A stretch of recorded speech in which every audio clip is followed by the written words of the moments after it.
I'm Ian McAlpine of the Kingston Whig Standard, and this is Frontenacs Friday. Today we're talking to Kingston Frontenacs General Manager Darren Keily on the status of the team's rebuild after Thursday's OHL trade deadline. So Darren, with the OHL trade deadline done, it looks to be like phase one of your rebuild is completed. How do you feel so far about that? Well, I think, if you look at our team right now, very young and inexperienced. So, I mean, it's painful on some nights, but I think that's the process that we have to go through. I think there's some good pieces in place. You look through our lineup, our whole defense can be back next year. And then other than Brahani, all of those guys could be back for at least 2 years, minimum 3 years, some of them. So that's good. Our goaltending, we have some depth there. Up front, we're lacking some scoring punch for sure.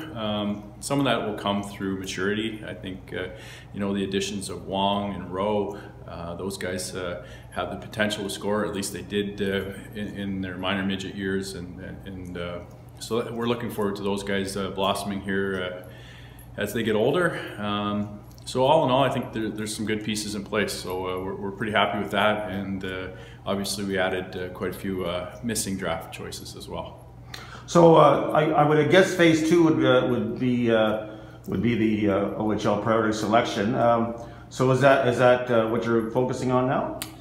Yeah, I think there's a few pieces to it. Obviously, we want to finish the season strong here. We want to continue, as we've put it to the players, that this is a tryout phase for those guys. So we want to keep monitoring our own team and make sure, that we've got the right pieces moving forward within our dressing room. And then, obviously, the priority selection is next on slate, and that's a lot of work goes into that with our scouting staff. And then following that would be the import draft, which we've had great success in previous years, and we want to do that again next year and potentially bring in some guys that can help us score some goals.